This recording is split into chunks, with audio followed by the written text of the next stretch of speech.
Good morning, everybody, and welcome to the Social Housing Roundtable.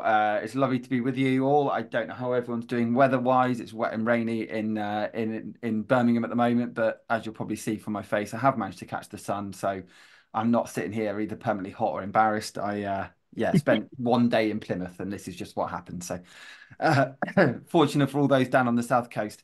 Lovely to see you all. For those who I haven't engaged with before, my name's Matt Baird and this is the Social Housing Roundtable. So it's a weekly networking event. We do this every Tuesday between 11 and 12. It's on Zoom. It's open and free and available to all, and all the recordings are up on YouTube and Spotify of our previous sessions. I think this is episode 112 now, something in that remit. And it's just amazing to see that we're nearly at 1,000 people who've engaged with it in some way or another over the last few months. We had 1,600 people in total registered for events last year. So today's session is one that a lot of people who were registered for last year. So I'm very glad we've been able to bring it forward to Q2, where we are, of 2024. To anyone who's on a LinkedIn Live with me recently, we discussed a bit about psychological safety, but Charlotte and I have engaged about this session before and has brought Juliet with her as well today. So I'm going to pass over to Charlotte to make introductions. But as ever, just a quick bit of housekeeping. Please feel free to do introductions in the chat. Put questions in there throughout the presentation because we'll be more than happy to bring those in as we go through. Then will be a good time for open discussion afterwards. So please either write questions in there or if feeling confident enough to do so, please use the raise hand function. We'll bring you in and we'd love to hear from anyone and everyone. But without further ado, Charlotte, I'll pass across to you to introduce today's session. That's great. Are you okay to put the slides up then, Matt? Because I think we've hit that kind of that's the best plan, I think, in the end. Absolutely. Give me you Um, start introing and I'll bring those up I now. will do. That's great. So great to see everybody this morning. Juliet and I are from Straightforward and Organisation Development Consultancy. So whilst we work across all sectors, we do most of our work in the housing sector and have done over the last sort of 12 to 15 years. So hopefully that means we've got a relatively good understanding of the sector and what's going on. And I think what one of the key things that's being, well, I guess continually talked about, it never isn't talked about, is culture. But I think the words psychological safety and a psychologically safe culture are certainly becoming more and more used. And we're talking to more clients about what that means, what it looks like. And clearly the most important thing, what do you need to be doing in order to try and truly create a culture in which people feel truly safe, and that's psychologically safe. And our view then is if you have a sort of psychologically safe culture, then that means that the organisation's likely to be more resilient because everybody's in, I guess, the best performance space that they can be in terms of how they feel and how they contribute. And the continually learning kind of drives that organisation forward. So that's the sort of underpinning concept, if you like, around this whole notion of psychological safety. So what we're going to do is we're just going to give a brief introduction to what we mean when we're talking about psychological safety, and have happily stolen a beautiful model that somebody else has developed, which we think paints it in the nicest way and so the simplest way to understand. And then we're going to take you through some key principles that we think sort of underpin psychological safety.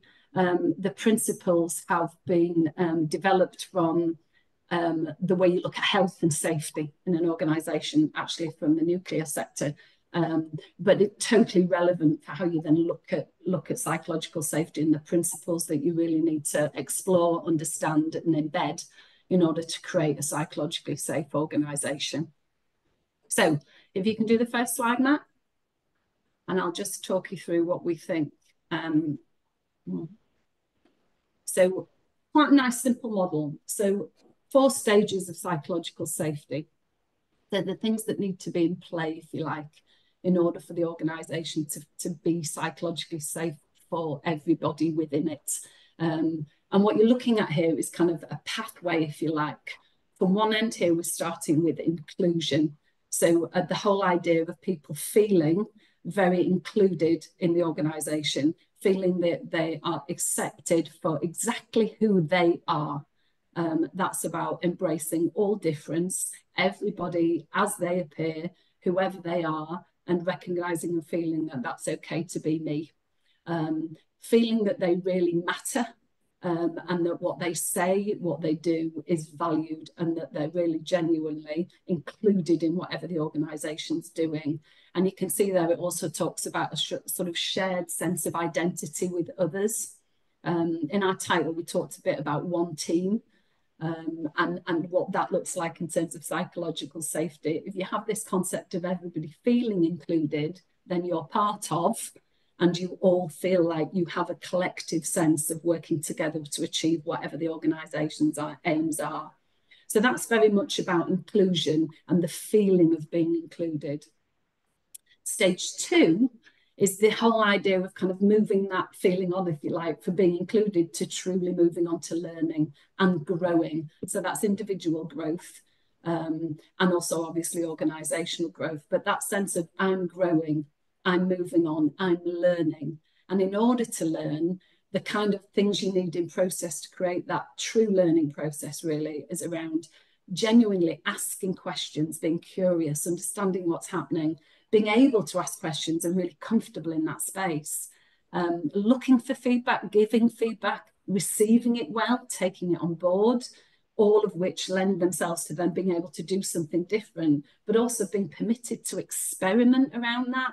So it's the freedom, if you like, to truly test things out, have a go, see what happens, and feel very comfortable about it's okay to do that because this is a learning environment. What that also means, which is a really key point we're going to come on to, is that if I'm going to be really up for learning and experimenting, inevitably mistakes will occur, but that's absolutely fine because we learn from those. So we expect it, we embrace it, we move on. So that's really what that learning stage looks like, if you like. We get that right, we move on to true contribution, people absolutely making a difference. So using their skills, using their ability and experience to their fullest, if you like, achieving potential and really feeling motivated. So at this point, you're getting real kind of motivation and connection. So you've got energy and enthusiasm to contribute to the overall aim of the organisation and a real desire to do that. So contribution in a really meaningful way because I really want to, because I feel motivated to do so, and others around me support me in doing that. So that's about real kind of contribution. And then there's it's a really interesting one. I think we do a lot of work around this kind of space, around truly being able to challenge and having the permission to challenge. So we're noticing at any point if something's not working or it's not the way we've talked about it that it should be, or looking for opportunities to consider different ways of being and really being comfortable to challenge and say, so I don't think this is going to work. I don't understand how that is as it is.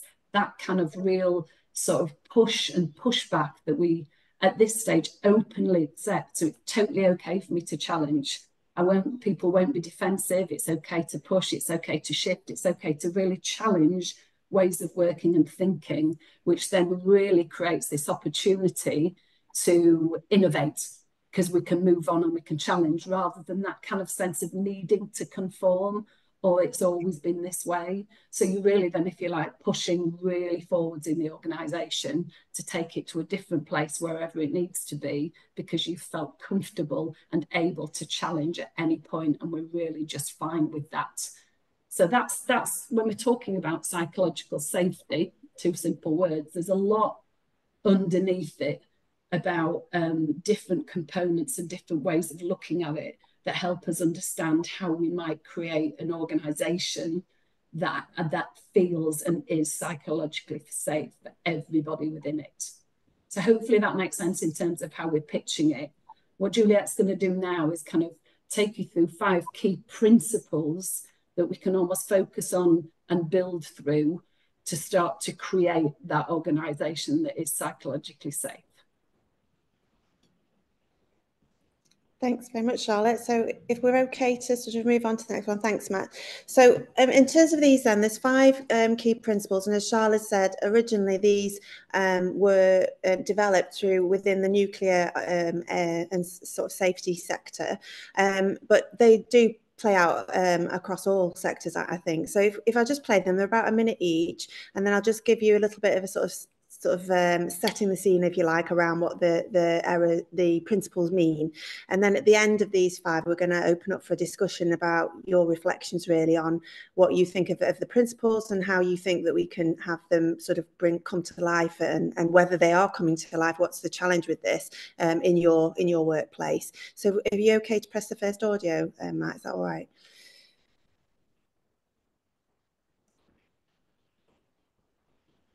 Principle number 1, error is normal. It's a fact that people make mistakes. We talk about it all the time, that mistakes are very, very normal in day-to-day life. However, when people are looking at safety and thinking about safety incidents, they tend to focus on finding and evaluating the mistake that was made that causes that particular issue or incident.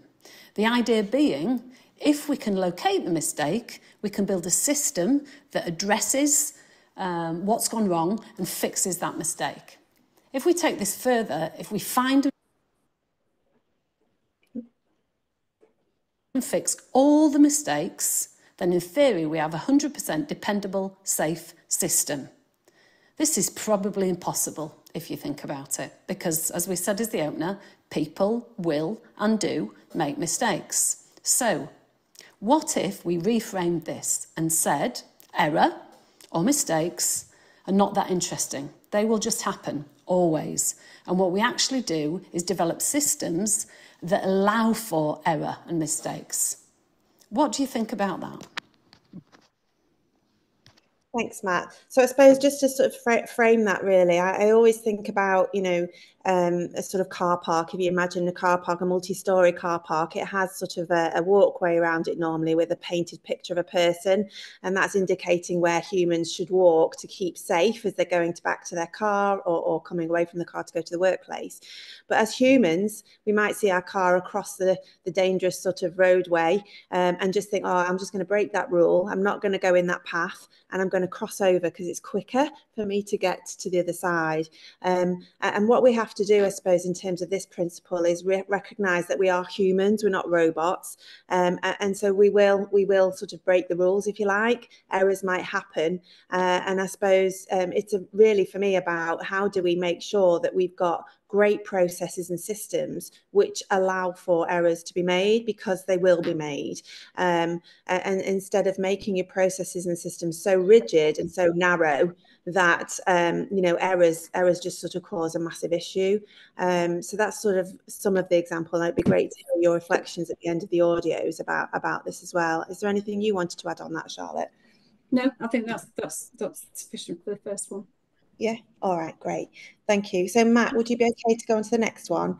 So this one is about blame fixes nothing. Let's have a listen to this and then we can carry on with the discussion. Principle number 2, blame fixes nothing. Let's talk about the concept of blame. We talk about organisations having blame cultures. Why is this? What purpose does blame actually serve? Blame's emotionally satisfying, but not operationally satisfying. Let's just think about that again. Blame is emotionally satisfying. We quite like to attribute blame, but what does it actually achieve? If we blame someone, what do we fix? The system remains the same for someone else to do the same thing again. Not to blame is very, very difficult. We seem to be almost hardwired to blame ourselves or others in any situation when something goes wrong. This is not actually helpful. So when a team member comes to you and says, I've messed up, I rushed it, or I wasn't paying enough attention, or whatever reason they say, how about you say, I know it feels that way, but if I just blame you, what have we actually fixed? What do you think about that? Okay, and I absolutely love this one because I'm a massive sort of believer in blame's like a waste of time. I just want to know exactly what happened. But I think, we often think about who did it and who should we blame instead of actually getting to the point which is important, which is what's actually happened, so we can work out how we can get over it or get round it or make it okay again. So I really like the sort of principle here around sort of separating out the emotional satisfaction of blame versus, you know, actually the point, which is what operationally has gone wrong. I think we've got to think, as I know you will all be thinking, about the sector you're in as well, and in terms of how blame is being looked to be attributed constantly. So if you're thinking about psychological safety today, you know, it's quite difficult to achieve this when you're perhaps under pressure as an organisation to be seen to address issues that come up. But actually, if we can get a mentality where understanding that blame isn't going to fix it, it's about what's actually happened so we can solve it, then that's a really sort of a good way to move things forward and to retain that psychologically safe environment. So I think one of the things that really springs to mind here is the very topical issues around the post office and the postmasters in this situation at the moment that everybody will be aware of. And just interesting if you think about this principle and consideration of where we are, how that has played out, the blame that was attributed to the individual postmasters and the impact of that. I don't think we need to say too much more about how a different approach and different consideration rather than just blaming individual postmasters may have panned out in a slightly different way if you look at it but look at the impact that's had. Quite a good example. Great, thank you, Matt. Are you okay to move on to the next one? So we're starting to get into thinking about the context and the sort of environment now. So let's have a look at this principle and have a listen. Principle number 3, context drives behaviour. Okay, so there is a long-standing debate or discussion, if you like, in the history of man around free will versus predeterminism. Bear with me. Are we always acting truly free of any influence, or is individual behaviour a function of the system surrounding them? In an organisation, does the culture, systems, policies, procedures predetermine how colleagues behave? Is behaviour really a free choice? If someone does something that harms them or others, out of all the choices they could make, do we assume they freely chose that path, or are they influenced by external factors within the system they are operating within? Context is extremely powerful. Think about what you're wearing today. Did you choose all your clothes? Were you influenced externally by advertising, by your partner, by a friend, by what you've actually got available to you or what you could afford? All those factors could be playing in.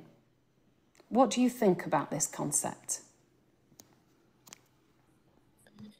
So I suppose in terms of this, again, really, really important, obviously, in terms of psychological safety in the sector that we're in, you know, the context around which we're all working in is driving behaviours, potentially behaviours that work against psychological safety.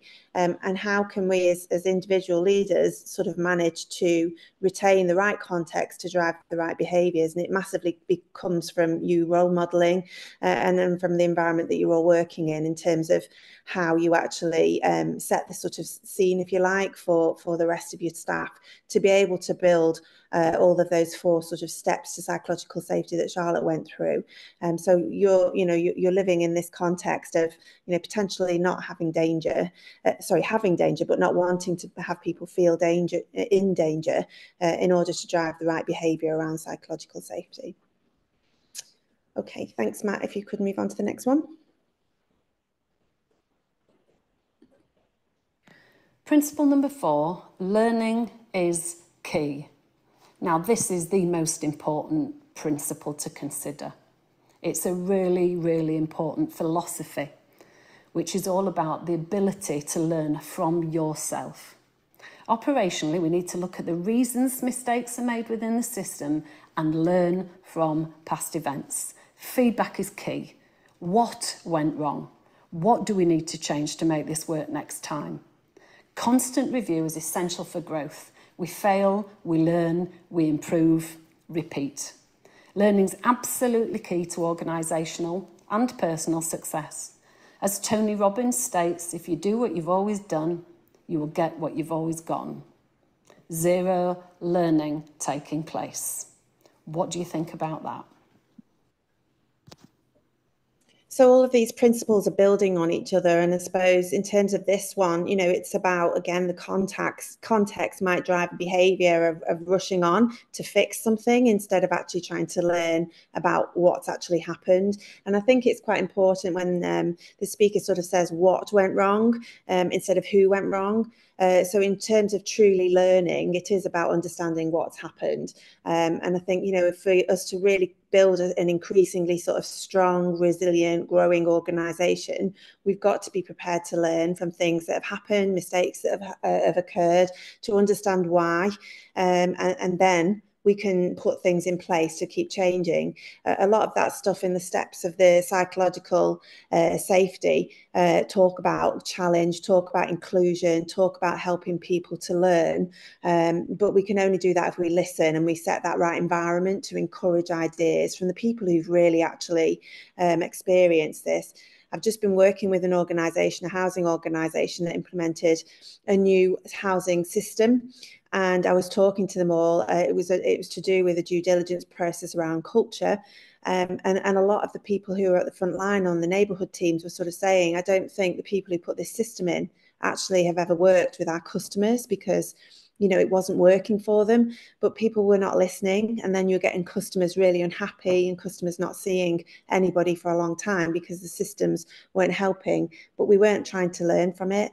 And there was nobody really listening. And so it's about how you include and get involved and encourage everyone to have ideas and make sure we keep learning in order to improve. Okay, we can go to the last one, Matt, if that's okay.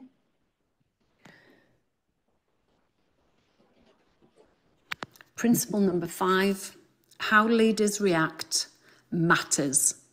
You matter as a leader. How you respond to failure tells your teams everything. This is really, really important. Could not be more important. The way I can tell how my manager feels about the culture in an organisation is almost entirely evident by the way they respond when something goes wrong. Leaders, you have a choice when something bad happens. You can blame and punish, or you can learn and improve, get better or get even. You can't do both. There is a concept called intentional or deliberate improvement. When something happens, your response will tell people exactly what you think about the failure. Think and even plan how you should respond. Often as a leadership team, you need to be thinking about what your response will be should and if something go wrong, so you're ready for it. You have a planned response. So when planning a change, for example, really spend time thinking about if this goes wrong, if something goes wrong, brackets, let's be honest, because it will. Plan your response. Talk about it, shape it and understand it. This will shape the future of your organisation's success. What do you think about that? And I mean, I've actually seen a leader like this in this lovely photograph here, shouting at the team that were looking around. You just shut down everything, you know. And there's so many reasons why things have happened. There's so many reasons behind an instance, but actually the way that you're reacting as a leader massively affects what happens in the room and how much we learn, how much we grow, how safe people feel to say, so that we can improve. I think, again, the sort of environment sector you're in, there's a lot of potential shouting being done at times across, even within the media, within the news, across the government, which we've got to be massively mindful of. I recently had somebody who was commenting on how the CEO of an organisation looked really tired as they were walking around, and they were worried about what that meant, and that was to do with a change, and people were losing confidence in whether the change was going to be useful or successful, because they could see that the leader was not looking confident. So the way that you react absolutely matters in terms of creating a safe environment for others to get involved. Okay, so if we can just go on to the next slide, I'm going to hand over to Charlotte. We're going to start a bit of a discussion reflection.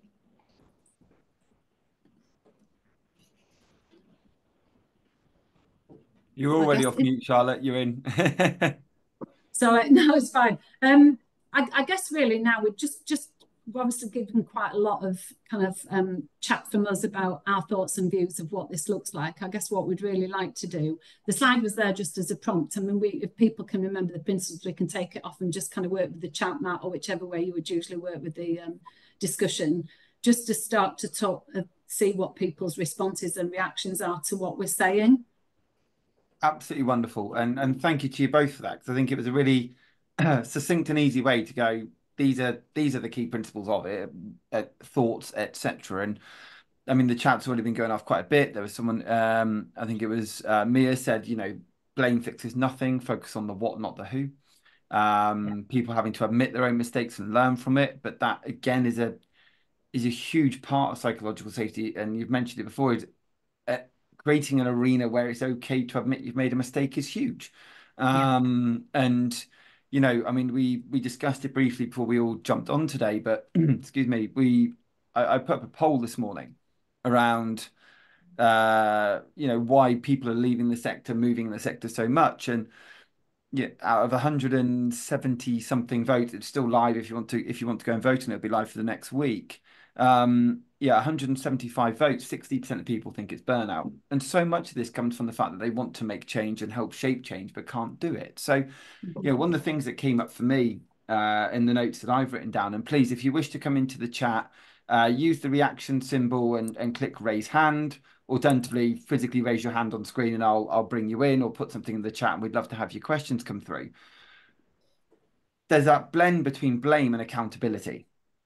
And I think this is where sometimes it can be quite difficult, because when you're looking as to why something wasn't done, it isn't that there's blame, but you need somebody to be accountable for that. And quite often, and we've seen it in some of the big cases in the housing sector that have gone the most wrong, is that no one was accountable. It kind of kept getting passed around and it was always someone else's problem.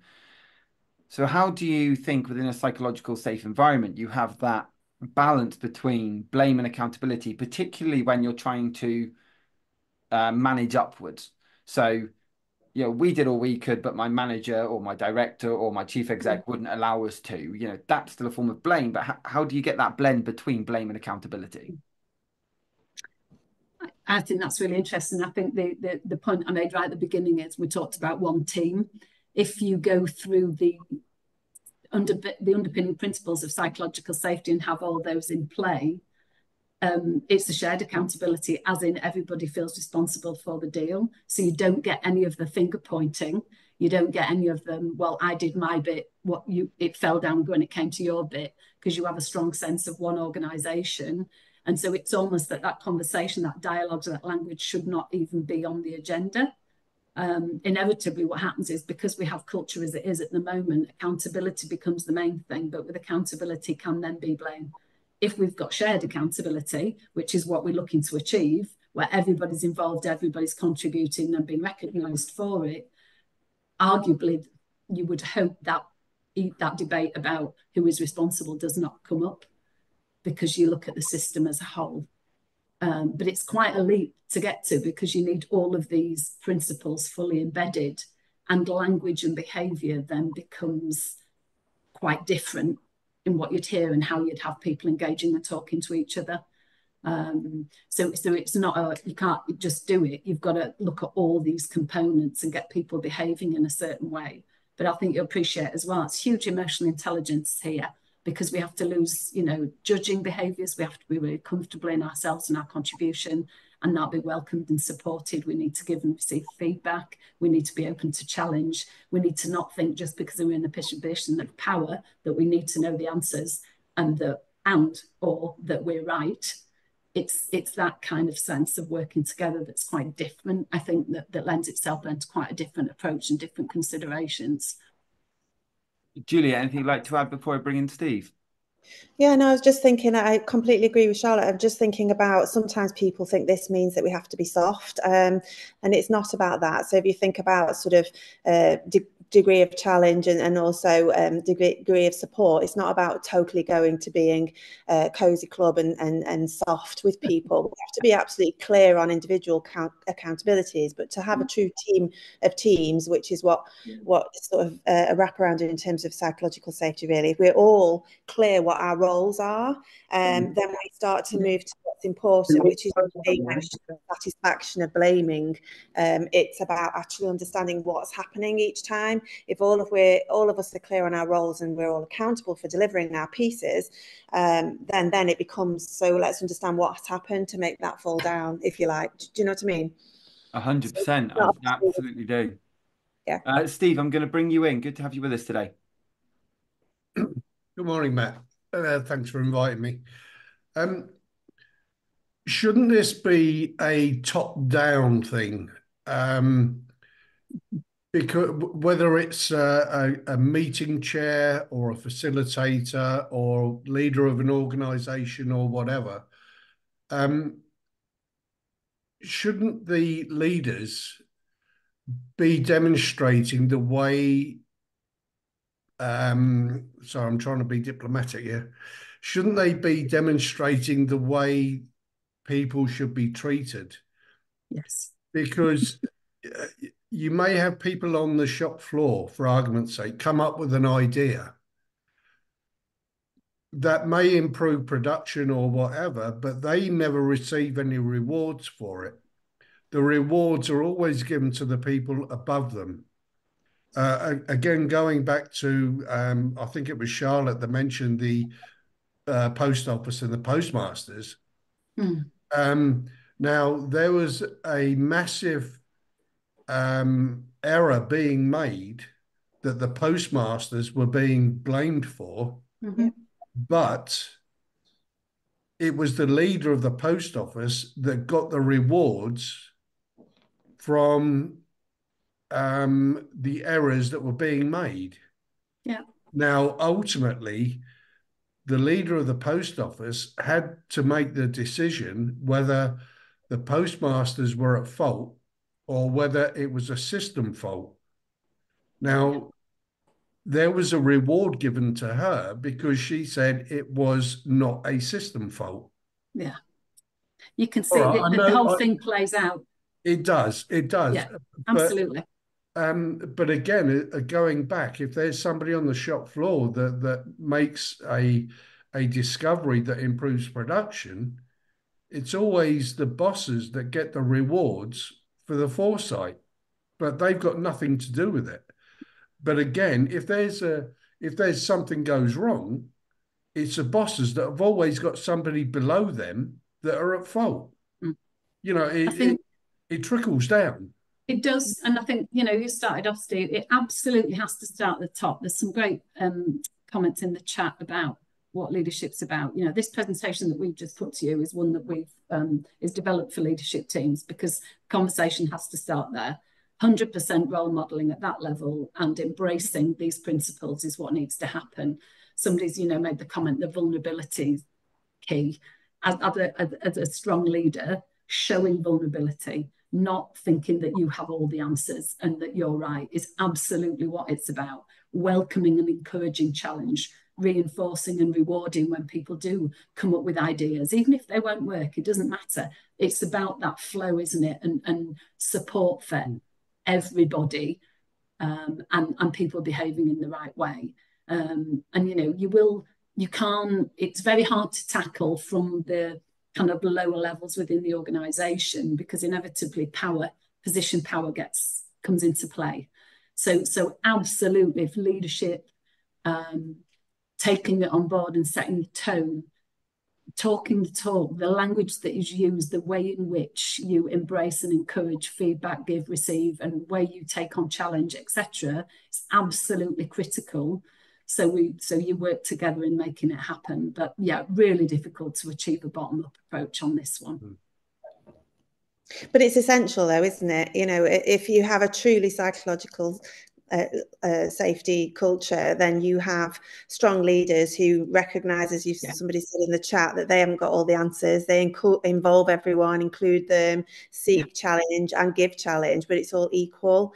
That's what you're trying to achieve, and that's, it has to start with someone, but eventually, hopefully, if you've got a strong sort of organisation that is resilient, it's threaded right through. But you're absolutely right, Steve. We do see that quite a lot at the moment, that it's the bosses are okay when it's not going on, but when it's a great success, they're the ones that get the reward. So we have to change that, because that doesn't feel safe, and it doesn't to any employee, does it?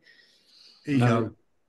Well, ego is everything. I know Steve and I have talked before about so much this about just leaving your ego at the door. And as you alluded to, Kate had said in the chat there that change management in itself is really hard for people to process. It challenges in many cases the foundations of their practice. Being a good leader is yourself being able to being vulnerable to acknowledging you don't have all the answers. David, I'm going to bring you in before I come on to Chloe's point in the chat, because I want to have a conversation around that. But David, do please join us. Matt, thank you, and thanks Charlotte and Juliet. Really fascinating presentation. You focused a lot on the issues around accountability, blame culture, and so on, which are really important. I'd like to take you back to where you started from, actually, which was those 4 stages of safety. Which I found really fascinating. And I want to focus more on the issues around when people see things which they think aren't right. Steve referred to this, talking about behaviors and the importance of leadership from the top. And the thing that struck me looking at that first chart that you put up is that there's a gulf, in my view, between safe to contribute and safe to challenge. And I think it's a vast gulf. And I'll explain to you what I mean by that by way of example. Back in the day when I was an executive director, I would be in the boardroom.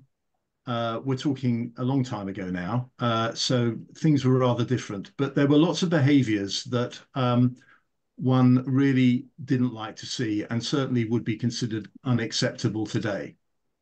And whether we're talking about racism, misogyny, whatever it might be, things that would have been dismissed as banter, whatever it was. And as an executive, did I have freedom to contribute? Absolutely. I'm an executive. I should be able to do that, and I did. Did I have freedom to challenge? And that was a bigger question.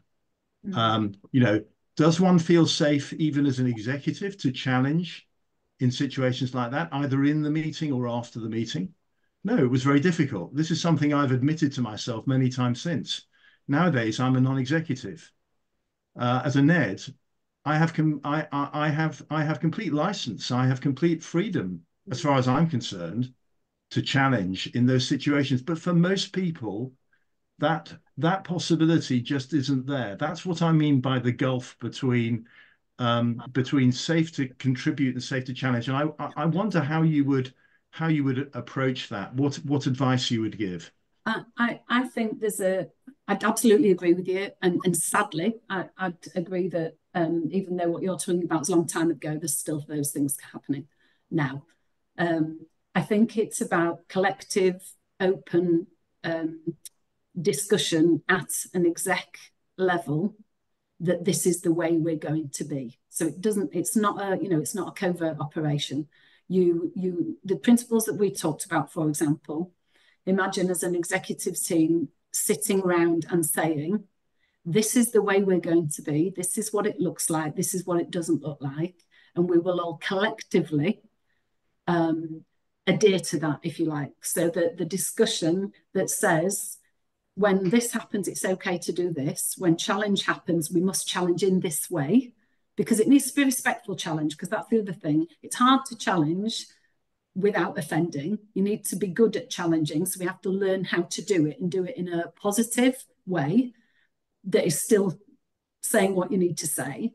and agreeing that you will all sign up to those principles, such that when you are faced with that behaviour, or it appears in some way, or somebody doesn't accept a challenge, that it's okay to say, hang on a moment, as a team, we all signed up to this, and that doesn't feel like it's happening right now. And that's the holding each other to account around what you've agreed as a set of principles and a way of being.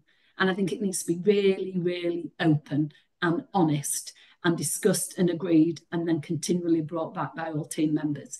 Can't do it individually on your own, because you're alone, you're a lone wolf, and then inevitably, potentially, you get knocked down. And then hopefully that filters through the organisations. That's kind of the key to it, I would suggest. I think it's also really interesting on that. We had the chief exec of Wish came on beginning of the year, and she talked about how actually the gulf sometimes between, and as David mentioned, they're actually, the ability to challenge. Yeah. It's having the confidence to challenge. Just because we've created an environment where it's okay to, and actually everybody can, doesn't mean you have the confidence to. And when I joined the board of Spring Housing, I became the co-chair last summer. And one of the things that's come out of that is constantly reinforcing to people, look, if you have a view on this, I meet with board members semi-regularly. If you have a view, I want to hear from you. We want to hear your voice. If I see someone kind of with a slightly like unsure view, hey, look, are you okay with this? Would you like to say anything? It's encouraging discussion rather than expecting discussion. And I think those are the balances to have. It's kind of saying, as you know, you're here because we want to hear from you. Yeah. But as David mentioned, and as you've reinforced there, Charlotte, unless you can challenge and it's okay to, it still won't. Even if, just because your boss is doing it doesn't mean it's okay for you to, because it's every level of management has to have this psychological safe culture. It isn't just, business as a whole. Juliet, sorry, I stepped in there, and then I'll bring in a Dunny. No, it's just a small point. I was just thinking as you're talking, it's about trying to role model separating out emotion from actually the issues, and as a leader seeking to understand. We talk quite a lot about the importance of sort of being a leader that models curiosity and sort of seeks to understand constantly. And if you are that leader, then you reinforce that in others. And I think if you have bad behaviours coming at you, if you like, if you sort of respond in terms of what the fundamental issue is, rather than reacting to the emotion you feel from the experience you just had, then hopefully you push back in terms of trying to change the behaviour of the other party as a result. So, yeah. And that's also massive in the neurodiverse space, because sometimes things can come across in a different way than maybe we would deliver it, or others might deliver it. That's a really awful way to put it, but I'm hoping that makes clear what I was trying to say. And I know that I talk around houses a lot with my ADHD goes. I know some people who have autism who can be very, very blunt, and it's not because they're rude. It's this is how I'm processing that point. Sorry, Charlotte, go on.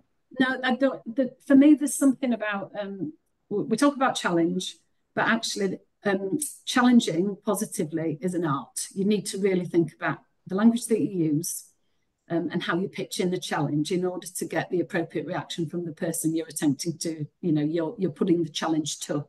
So in very simple terms, if I say, oh, that won't work, that's rubbish, that doesn't stack up, etc., then I'm just throwing in accusation, and it feels slightly attacking, so I'm likely to get some defensive behaviour in response. If I start to talk in a language that Juliet used the word curiosity, which is kind of it's a real way of pitching it that says, I'm curious. To challenge, you can say, help me understand how that's going to work. Just thinking about it, I'm not sure how it's going to work. Let's explore it further. Still says, I don't think it's going to work. But as soon as I say, I don't think that works, or that's rubbish, or that's not okay, etc., my response potentially is somebody coming right back at me. So thinking about the way in which you challenge in order to gain a positive and somebody listening to it is really, really important. And it comes really down to the language you use and how you approach it and your tone. Everything you've got available to you to communicate needs to be used within the context of challenging in order for it to be received well. Completely agree. Dunny, I'm going to bring you in. Lovely to have you with us today. Yeah, morning everyone. Thank you, and really good to be part of this discussion.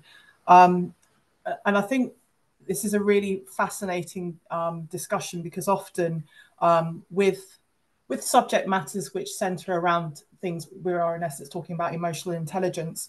a lot of the onus is put on people who aren't necessarily in positions of power to actually make these things a reality in terms of the day-to-day. And I think one of the things that I'm really fascinated by, because I happen to be having a lot of job interviews at the moment, is the way in which this is, or is not, as the case may be, injected into competencies that are looked for in terms of recruitment, and particularly recruitment of senior leadership, members of staff and leaders of organisations. And I really think that there has to be a move if this is something that's going to really kind of take hold and become something that becomes intrinsic to organisations, that it must be taken as seriously as any other core competency. Because at the end of the day, what we're talking about is the ability for a leader to influence and impact culture, but also get the best out of people and drive an organisation forward. And I think if it's thought about in those terms, it absolutely has to be part of those competencies that are being looked for. And I still think there isn't enough seriousness that's attached to emotional intelligence when it comes to interrogating the skill sets of leaders and future leaders as well. So that was just the point I wanted to make. Thank you. Sorry, Juliet, do please. No, I was just agreeing with Aduni, and I'm just thinking about sort of the whole. I'm quite passionate about the sort of recruitment process and trying to get the right people. And you're absolutely right, Aduni, that having the right leaders in place completely influences the culture, and not recognizing that leaders are working against the culture you need and being able to challenge to move them away is hard as well, especially, you know, when they have so much, sometimes potentially so much influence or power. So no, I was just agreeing with you, really.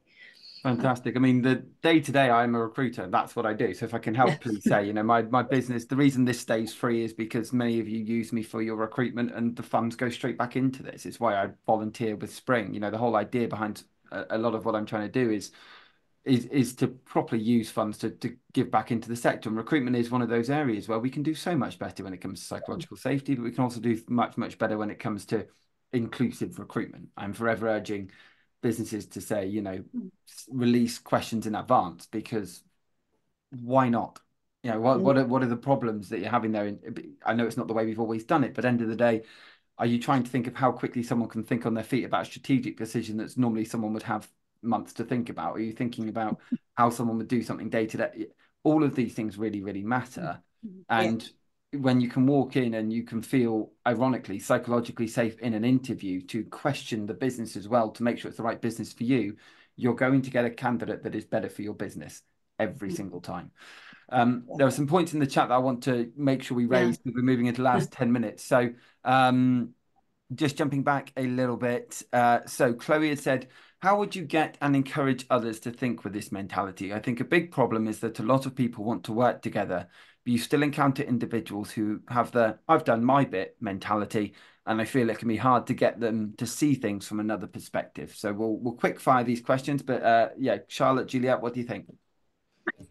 I mean, it's the comfort around being able to challenge that when somebody does say, I've done my bit. We've already said the tone needs setting from a leadership level, but you know, if you talk about you're trying to implement principles, it should be talked about. It shouldn't be a secret. So you should have the opportunity to say, you know, with respect, just saying you've done your bit. Actually, we all need to work together on this. So we're back to challenge. We're about to being able to and being comfortable to challenge and recognise that when you see somebody not operating in the way that the organisation's committed to operating around the psychologically safe principles, being able to actually say something about it. And I'm avoiding using the word calling people out because I don't like it. I think being curious and understanding and challenging appropriately would be my preferred language around it, got to be honest. Calling out sounds a little bit, let's hold them out in front of everybody. That's just a thing of mine. But there is about, you know, not letting behaviour slip and not letting people just behave in the way that isn't in line with the principles. And having a shared consciousness as well. I always, when I'm talking about one team, you sort of think about the football field, and you know, if a striker misses the shot, he's cross with himself, or she is. You know, they don't almost need the team to pull them up, because they are accountable themselves. I've done quite a bit where you sort of show the interconnections between teams and the interdependencies, and it's like, if my team doesn't perform, that impacts this and this. So creating that shared consciousness and realizing you're not just letting yourself down or even your own team down in the complexity of the world that we live in now.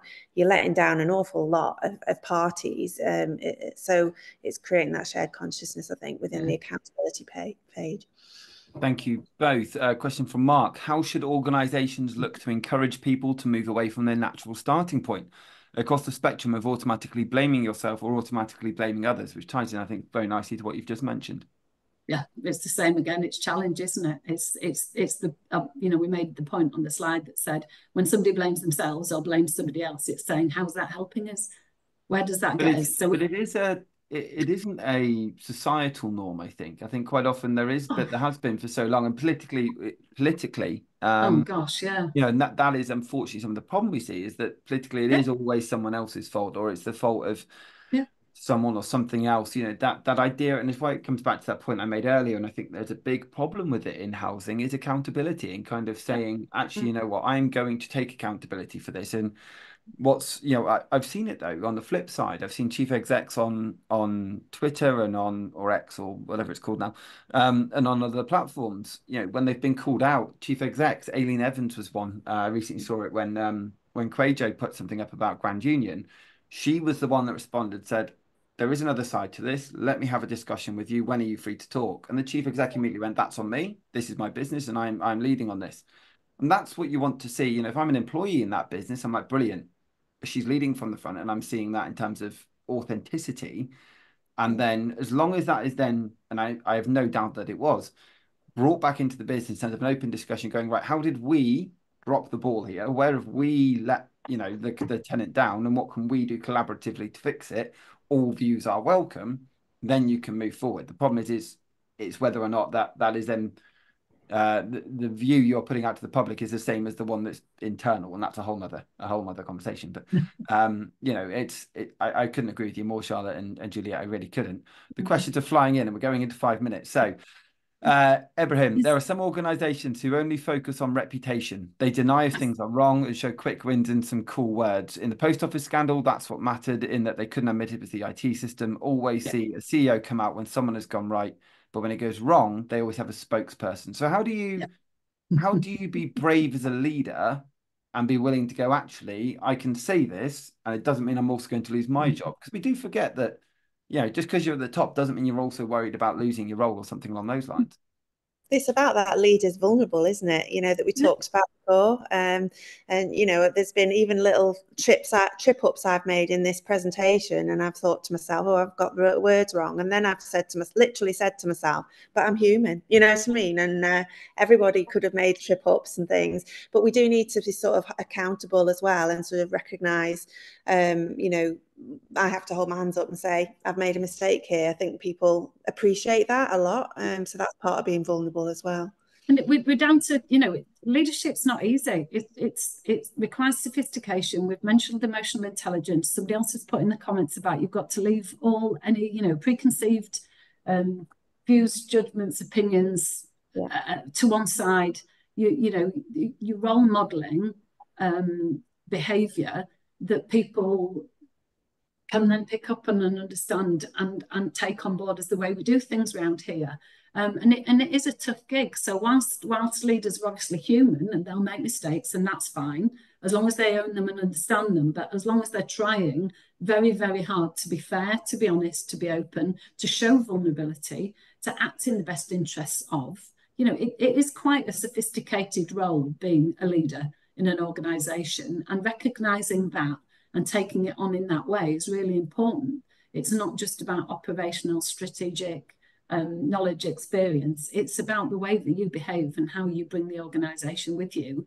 And more effort needs to be put into getting that right, rather than as much effort in content. I suppose I'm going to throw out the, you know, culture eats strategy for breakfast comment and quote, but, you know... And what I spend will a bit say more is actually time on on it, this, and things will follow. and that's it. And what I will say on this is we also, and this is as a board member and as you know, someone who's tried to help influence strategy sometimes, is saying actually just because we want our leaders to be this way doesn't mean they also know how. So, and this isn't a plug for yourselves in particular, but it is saying reach out to people like you to give them training, because it's very easy to say, well, just be like that. If you've never been that way, it's not something you can just flick a light switch on. Back to the questions in the chat. So Chloe had said radical candor was introduced by our HR team towards the end of last year to leadership teams. And in turn, I think of us encouraging our teams to use the concept around radical candor, which is a feedback approach, isn't it? Which we'll definitely come back to. But that's getting a lot of support, which is great to see. Mia had said this is all about moving into the bounds of emotional intelligence, which I know we've touched on today. Tony has mentioned suggestion boxes, which I'm going to come on to in a minute, because I know they can be quite polarizing in terms of do they work? Is it actually psychologically safe? Because if you feel you have to post something anonymously, why can't you just go and say it? But equally, for those who don't have the confidence to have a voice, is it a good idea? Kate had mentioned promoting a psychologically safe environment to your staff also then feeds into the service we provide to our tenants in terms of tenant engagement. This is really important. 100%. I know Davis had to go, but Steve, leaders, either group or organizational, also have to leave their prejudices at the door, whether it's race, disability, gender, etc. See people as individuals. And I think there's a huge piece around stigma. And again, it needs training on. So much of this, we just have an expectation. And when you hear the narrative from government, from the news at the moment, it is trying to divide, and we need to collaborate. Tony had said that Nissan in 1974 had a bar in the conference room. You had to 50 cents into the kitty and you could say anything to anyone. The upside of that was that they could challenge you to formalize it in the day, which is interesting. Steve, difference is leaders always get a good payoff when they lose their jobs. It's a fair point. James, as a new manager joining a team with a poor work culture, low morale and toxicity, how would you embed a psychologically safe environment when faced with resistance to change from team members? And Kimmer says, we use PIE in my service. It's the way I train. It is the way we treat our service users, which is psychologically informed environments. In the last minute that we've got, I'm going to go back to James's point, because I think that's a great starting point. I always want people to leave the roundtable with a knowledge of where to start, a knowledge of where to begin. What do I do tomorrow? And he's mentioned there, but as a new manager with poor work culture, low morale and toxicity, but it's the same no matter how good your environment is. How do you start this? Because there is always going to be resistance if it's something new. How do you start on this journey, other than obviously employing yourselves to come in and do training? Which is true, you know, but that is a way. But even that requires a starting point of going, It does. why do we need trainers? What is this all about? So where do we start? So interesting, you know, that's a really interesting one, isn't it? As a new manager in that situation. So for me, again, it doesn't have, none of this has to be secretive, and it doesn't have to be covert in any way. So having a team meeting and introducing the concepts of psychological safety, talking through some of the principles, asking people for their thoughts and views on it, where it is now, how's it working, what's it been like, how will we make this happen in our team, starts to introduce some perhaps different ways of thinking. And as a new manager saying, like, this is really important to me, so I will be actively encouraging this in the team. So you will hear me talk about it. I will be challenging you if your behaviour doesn't work within these principles, and I welcome the challenge back. So let's start this dialogue. And you know, get people to understand what they feel about it, why they feel like they do, why they're resistant to change, and what would need to happen for them to get on board with you and move in the right direction. So you start the conversation. That would be my suggestion. Yeah, and I'd just quickly add, I think it's about how, you know, finding a way that's safe for everyone to initiate the conversation. So if that's a one-to-one with the new manager with the staff first, and then feeding it back in terms of the themes, because you often find everyone's actually feeling like that, but nobody's really been able to say, and then playing it back to, well, what are the ways that we want to work, the behaviours, the values? You might need to reset those even, you know, in terms of agreeing what is the way that we will work around here together. And that gives you the framework that everybody's bought into, that everyone can start to build confidence with your role modelling as a leader in terms of calling out and challenging to sort of pull people up to the way that feels great in the workplace. Thank you both. What's the best way to get in touch with Straightforward moving forward, so that you can, you know, if people wish to follow up? Email, phone, website, LinkedIn. So website is straightforward. It's straight-forward.co.uk. straight-forward.co.uk, LinkedIn, Yes. reach out to Charlotte Cook and Juliet McCarthy, or get in touch with me and I can definitely Get in direct. touch with you. Yeah, more than happy to just have chats with people as well. That doesn't have to be a big obligation or anything. That's generally just, you know, sharing ideas and thoughts. Always welcome, always. Well, judging by the feedback in the chat, I'm sure you're going to get some, because lots of people are saying it's a fantastic session. So thank you to you both. Thanks, it's been brilliant. Thanks ever so much for letting us have the time to explore it. It's great to just hear from people, actually. It's really, really useful. You're very, very welcome. So if anyone needs to get in touch with me regarding recruitment, my favour will always be, please do, if you're involved in any way, and my promise will be this will stay free. As of next week, we have Alertical joining us. I'm going to define the session name in a couple of days, but they are our new sponsor. So I've after 3 years, we've got a sponsor for the roundtable, which is amazing. A big thank you to Alertical. That will kick off next week. So news on that over the course of this week. And I wouldn't normally put a date in the diary this soon, but if anybody does want to diarise the 28th of May, I can't kind of believe I'm saying this, but we've got confirmation that Richard Blakeway, the Ombudsman, is going to come on to the Social Housing Roundtable, which is a little bit wild. I'm still on a bit of a pinch me moment, but yeah, so Rick Blakeway is going to come on for an open discussion. So more news on that as well soon. But for now, a huge thank you to Charlotte and Juliet. Thank you for today. And I look forward to seeing you all at an event soon. So take care. Thank you. Thanks. Bye.